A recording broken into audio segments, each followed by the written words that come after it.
Estudiando la Parashá Yitro podemos decir que el Éxodo tuvo dos objetivos interrelacionados. El primero era poner fin a cientos de años de esclavitud y sufrimiento. El segundo era llevar de regreso a los israelitas a su tierra ancestral, a la tierra prometida a sus patriarcas.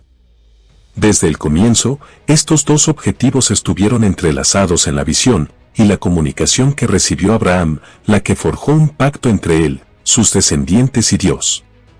Génesis 15 versículos 13 al 16.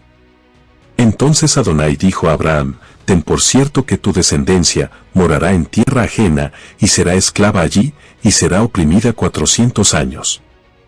Mas también a la nación a la cual servirán, juzgaré yo, y después de esto saldrán con gran riqueza. Y tú vendrás a tus padres en paz, y serás sepultado en buena vejez. Y en la cuarta generación volverán acá, porque aún no ha llegado a su colmo la maldad del amorreo hasta aquí. El pacto declaró que después de años de dificultades, la tierra de Israel sería nuestra. Sin embargo, la parada en el monte Sinaí, solo se le mencionó a Moisés varias generaciones más tarde.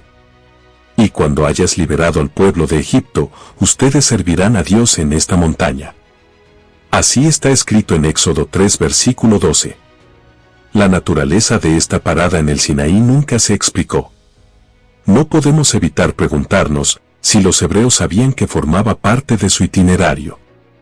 Durante los diversos intercambios con el faraón, Moisés habló de servir a Dios y celebrar una festividad en el desierto, pero al leer el texto, uno puede sentirse tentado a pensar que eso era un mero pretexto para convencer al faraón, para que diera a los hebreos una licencia de 3 días. Moisés argumentó que a los israelitas les sería imposible servir a Dios en Egipto, aunque eso fue precisamente lo que hicieron en la escena final antes del Éxodo.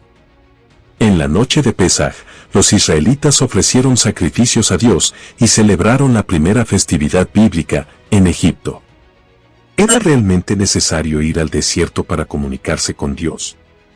Por otro lado, los esclavos emancipados no podían ir directamente hacia su destino final y recibir allí la Torá. ¿Había alguna razón intrínseca para tener que visitar el monte Sinaí? Moisés estaba familiarizado con el lugar. Allí había experimentado una revelación personal, ese era el lugar en donde había recibido sus instrucciones de operación. Todavía más. Era un lugar en el que había observado algo milagroso, algo que estaba por encima de las leyes de la naturaleza. Se le había informado que ese lugar era suelo sagrado, según lo vemos en Éxodo 3 versículo 5. También los israelitas experimentarían allí una revelación. También ellos recibirían sus instrucciones y se familiarizarían con la santidad, especialmente en el monte Sinaí. En Éxodo 19 versículos 5 y 6. Dios dice algo importante. Ahora, si me obedecen fielmente y respetan mi pacto, serán mi posesión atesorada entre los pueblos. De hecho, toda la tierra es mía, pero ustedes serán para mí un reino de sacerdotes y una nación sagrada. Estas son las palabras que les hablarás a los hijos de Israel. Si bien no podemos imaginar a Israel sin la ley, la parada en el monte Sinaí fue mucho más que simplemente el lugar donde se nos transmitió la ley. El escenario elegido para la revelación de la ley fue muy específico. La santidad del Sinaí era un elemento integral de la ley que recibirían, porque no se trataba simplemente de un grupo de leyes, cuyo objetivo era regular el funcionamiento adecuado de la sociedad. Si el pueblo hebreo tenía ilusiones de ser una nación como cualquier otra, esa creencia se desvaneció, apenas recibieron las instrucciones de los preparativos necesarios para recibir la ley. Shalom.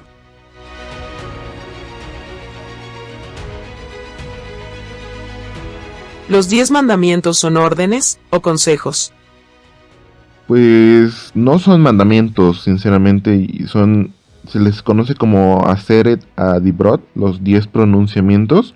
Es el manual de vida que nuestro Padre Eterno dio en el monte Sinaí a su pueblo elegido, Israel, Entonces sí no son mandamientos, tampoco son consejos porque los debemos de seguir, o sea, es realmente nuestro manual de vida, nuestro código ético de comportamiento, y bueno, no solamente de comportamiento, sino que el Eterno es tan perfecto que dio la manera de proceder con estos pronunciamientos, más bien serían primicias de vida.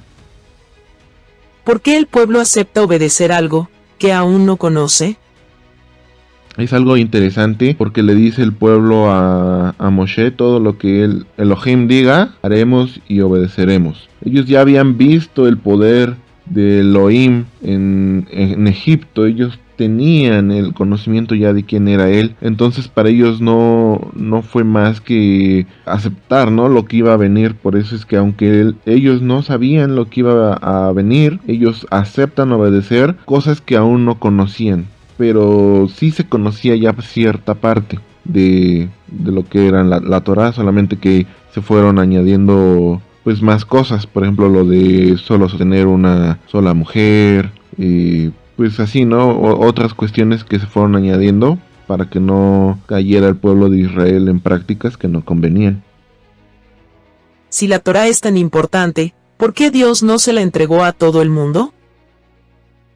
Bueno, realmente ese es el objetivo, que a través de Israel el mundo vaya elevando su conciencia y que Israel vaya enseñando este conocimiento de a poco a todas las personas, pero sobre todo realmente más que a todo el mundo, al que anhele ser Israel, al que quiera venir a ser parte del pueblo escogido. Entonces realmente sabemos que hay personas que nunca lo van a aceptar, hay personas que tienen un corazón endurecido como Faraón, y a pesar de que a todo el mundo se le abre la puerta, pues no todo el mundo tiene el amor por la Torá, por obedecer a Hashem. Entonces es por esta razón que escogió a Israel como su primogénito para llevar este conocimiento.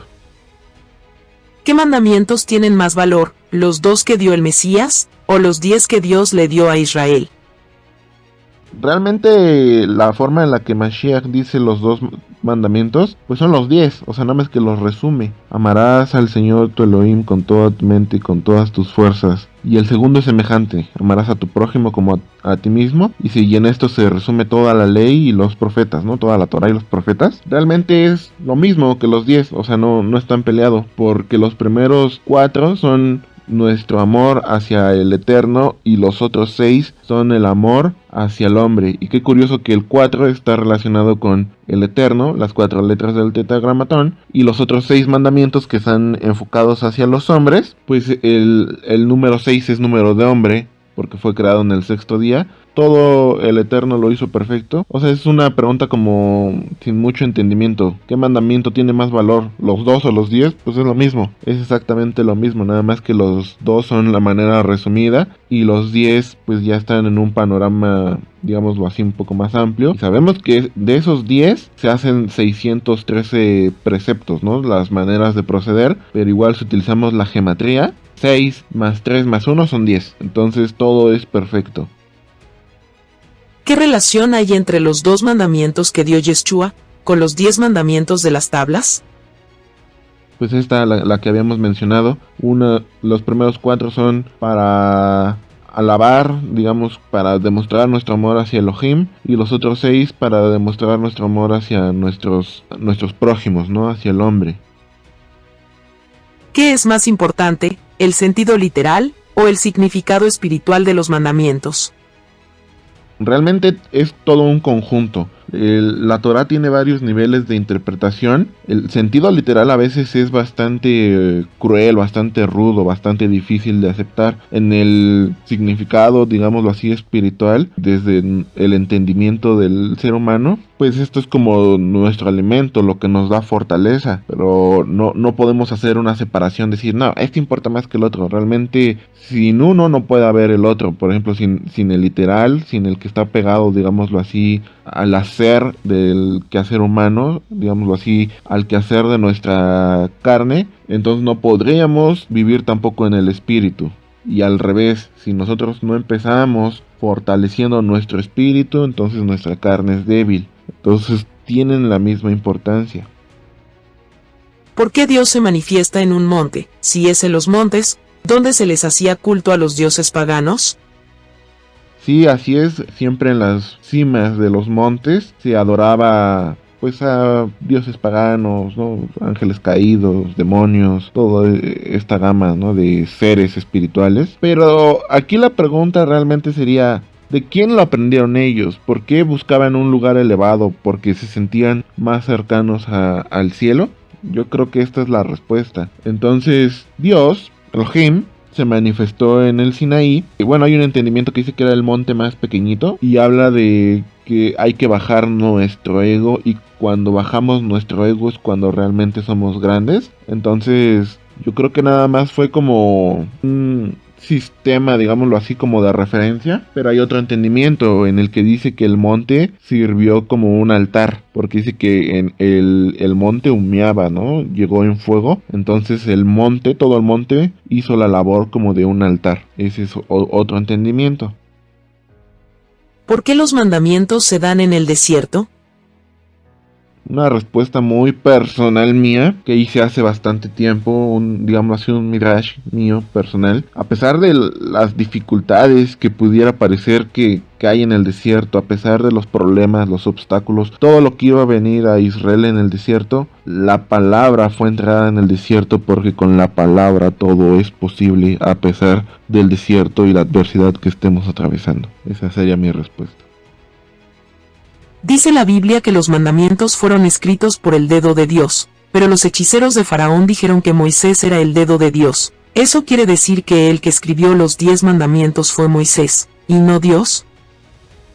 Yo creo que aquí hace referencia que Moisés es el dedo de Dios, como que en él operaba el poder de Dios. Y de cierta manera sí fue Moisés quien los escribió. ¿Por qué? Porque recordemos que las primeras tablas que fueron grabadas con el poder de Dios, Moisés las rompió, y después él se tuvo que labrar unas iguales a las primeras. Entonces, pues de cierta manera sí, de cierta manera Moisés simboliza el dedo de Dios, y pues vemos todas las cosas que hizo, ¿no? Todas las señales. No porque él sea Dios, sino porque en él opera el dedo de Dios. Por eso dice, tú vas a ser como Elohim delante de Faraón, y tu hermano será tu profeta.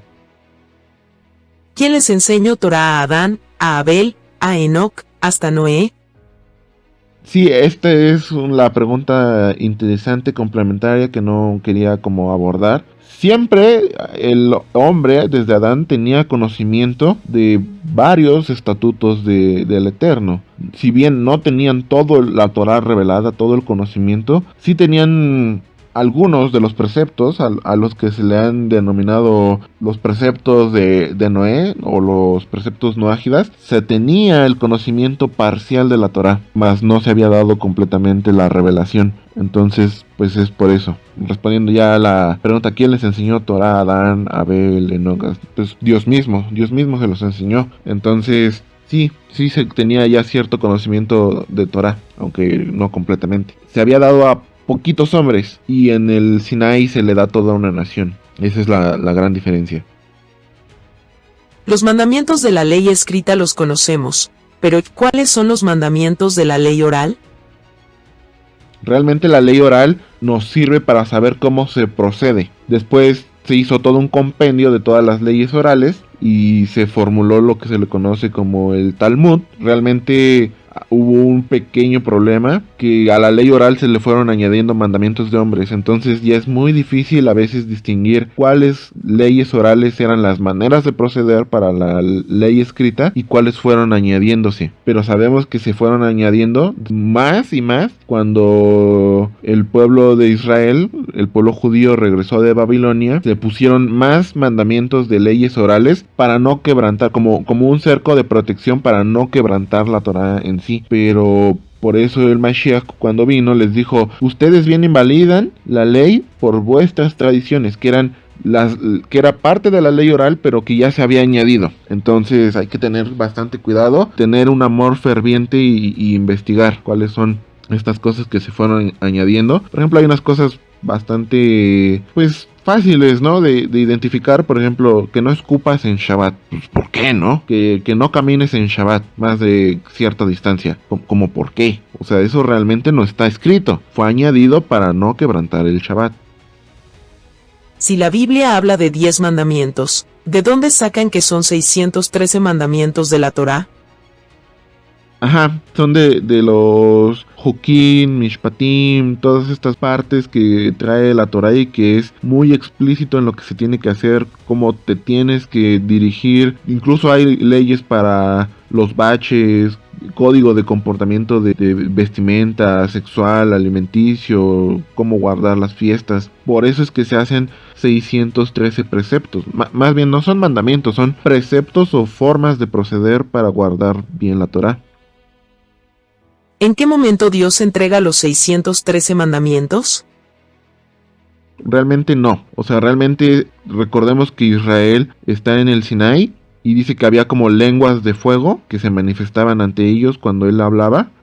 Así como chispas de fuego, ¿no? Como subtítulos, porque subió multitud de naciones con Israel y tuvieron miedo, decían: Moisés nos va a matar, Dios, no queremos, aquí tú habla con él, tú entra con él ahí a la nube, ¿no? Sube al Sinaí. Entonces realmente ellos escucharon, nada más, bueno, es un midrash, nada más ellos escucharon los primeros 10 preceptos y la forma de proceder solamente Moisés, y Moisés se la enseñó al pueblo, primeramente a Aarón y a Josué y después a los líderes, ¿no? Que vemos en esta porción que Yetro le dice que designe líderes. ¿Por qué en el capítulo 19 versículo 2, Dios primero habla en plural y luego lo hace en singular? A ver, vamos a ver qué dice. Capítulo 19, versículo 2. Dice: habían salido de Refidim y llegaron al desierto de Sinaí y acamparon en el desierto, y acampó allí Israel delante del monte. Dice, habían salido y acampó, se refiere, y acampó allí Israel delante del monte. Bueno, recordamos que así es la Torá. A veces habla en singular y a veces habla en plural, porque a pesar de que habla de un pueblo, también te está hablando a ti personalmente. Entonces, esta es mi explicación. A veces se refiere como a Jacob y a veces se refiere como a Israel. A veces se refiere como a la vida que pasó solamente el hombre y a veces a lo que iban a pasar el pueblo en general, pero es como repetitivo. La vida de Jacob le vuelve a pasar a Israel en conjunto, como ya como nación. Entonces,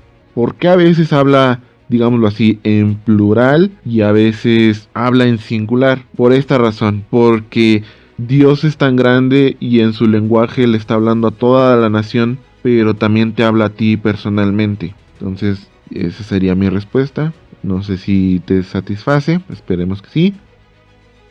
¿Por qué Dios primero se refiere a la casa de Jacob y luego dice hijos de Israel, que no es lo mismo? Sí, bueno, se entiende la casa de Jacob como las 70 personas que entraron a Egipto, y los hijos de Israel, que son descendientes de estas 70 personas, que ya era una nación de más de 3 millones de personas seguramente. ¿Que no es lo mismo? Pues sí es básicamente lo mismo. Digamos que es muy explícita la manera en la que Dios lo dice. Tal vez esta es la razón. ¿Por qué Dios se compara con un águila? Qué buena pregunta. Sí, realmente Elohim se compara, más bien que compara. Recordemos que es bastante difícil a veces entender la naturaleza santa, eterna de Elohim. Entonces él usa referencias que para nosotros nos quede claro. Por eso dice, a veces se compara con un león, a veces se compara con un toro, a veces con un oso, con un águila también, por los atributos que poseen estos animales. Un águila cuida a sus polluelos bien y los protege bajo sus alas, bajo sus plumas. Entonces, él es un padre amoroso con nosotros y por eso nos protege. Por eso es que se hace comparación también con un águila. ¿Por qué esta paracha lleva el nombre de un sacerdote pagano? Sí, es muy buena pregunta. Yitro sabe lo que pasó con Am Israel y él cambió toda su forma de ser. Él, cuando supo las maravillas que Elohim había hecho con Am Israel, él quiso ser Israel. Y nos habla de esta teshuvá, de este arrepentimiento genuino, este querer ser parte de Israel. Por eso les decía que la Torá fue dado a Israel y al que quiera ser Israel. Y es tan grande, tan completa su transformación de este ser pagano, qué bonito, ¿no? Que el momento más importante para Israel, al que se le dice la entrega de la Ketubá a Israel, lleve el nombre de un ser que fue pagano. Nos habla del poder tan grande que es el arrepentimiento y la transformación para todos. Se dice que Yetro aparece con muchos nombres en la Biblia. ¿Por qué es así? Así es, aparece con bastantes nombres, al menos tengo entendido que 7, porque habla como de estos atributos, que él fue amado por Dios, el que dejó la idolatría, porque es un modelo, digámoslo así. No quiere decir que sea nuestro único modelo, pero digamos que es alguien que le marcó el camino a Israel de un arrepentimiento genuino. Y dice que él era amigo de Dios, él era amado por Dios, él abandonó la idolatría. Entonces sí, hay varios atributos o nombres que tiene Yetro que aparecen en la Biblia más adelante. ¿Qué enseñanza deja que Dios aprueba el consejo que Yetro, que es un sacerdote de otra religión? Bueno, realmente de lo que había estado estudiando, Yetro era un canal de la luz. Él era un canal, se comportaba como un canal de la luz, alguien que se había arrepentido, alguien que quería ser ahora parte del pueblo de Israel. Y entonces Yetro ese es el entendimiento, da un consejo que ni él mismo entendía, pero como él tenía un amor genuino por Am Israel y por el conocer Torah, que digámoslo así, trajo Elohim una revelación para él, para Moisés, para que se pudiera dirigir bien el pueblo. Entonces, claro, Dios más que aprobó, Dios facultó a Yetro para que pudiera dar este consejo a Moisés. ¿Qué significa ser especial tesoro, reino de sacerdotes y gente santa? ¿Acaso no es lo mismo? Sí, dice, hay un versículo que utilizan mucho, que hagas tesoros en los cielos. Se refiere a ser discípulos del reino de Dios, a ser gente santa, sacerdote. ¿No es lo mismo? Tal vez cuando habla de tesoro, habla de este amor que tiene Elohim para con nosotros, y cuando nos habla de reino de sacerdotes y gente santa, habla de nuestra función que debemos de llevar. Entonces, a pesar de que es lo mismo, uno habla de la condición de amor de Dios hacia su pueblo, y la otra habla de nuestra función, que también debemos de llevarlo con amor hacia las personas que no conocen de la Torah. Hasta aquí el video de hoy. Muchas gracias. Por favor, sigue mandando tus preguntas al correo que va a estar apareciendo en pantalla. Yo me despido con un gran shalom.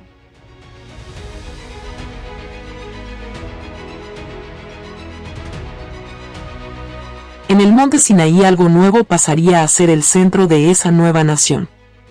La santidad, la relación con la santidad, la conciencia de lo sagrado.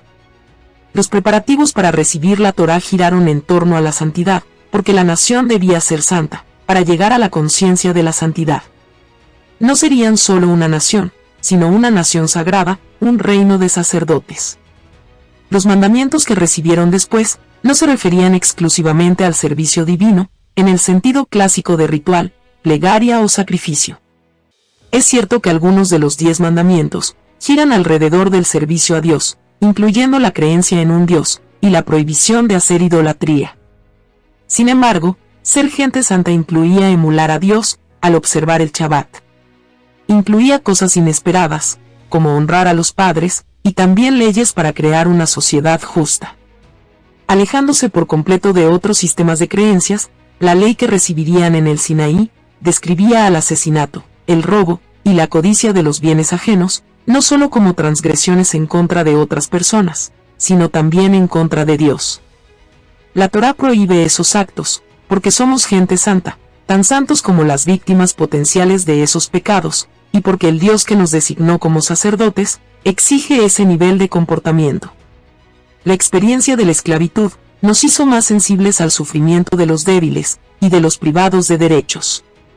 Como fueron esclavos, los hebreos pudieron imaginar que las leyes que recibirían estarían diseñadas para promover un plan educativo a largo plazo de sensibilidad hacia los demás, particularmente hacia los miembros más débiles de la sociedad. Sin embargo, la parada en el Sinaí hizo mucho más que eso. Le presentó a toda la comunidad la conciencia de la santidad. Esta conciencia única en parte una perspectiva completamente nueva de la sociedad humana. La Torá se nos entregó en el Sinaí, un lugar de santidad, y no en ninguna otra parte, para enseñarnos que tratarnos mutuamente con decencia forma parte del servicio a Dios. Ese es el cómo y el porqué de ser una nación de sacerdotes, una nación de gente santa. Por lo tanto, la clave de los mandamientos no es el humanismo secular. Por el contrario, ser parte de Israel es el compromiso con la santidad. Esto incluye ver la santidad en los demás y dedicarnos a respetar esa santidad. Incluye la dedicación a crear y mantener una sociedad santa y vibrante.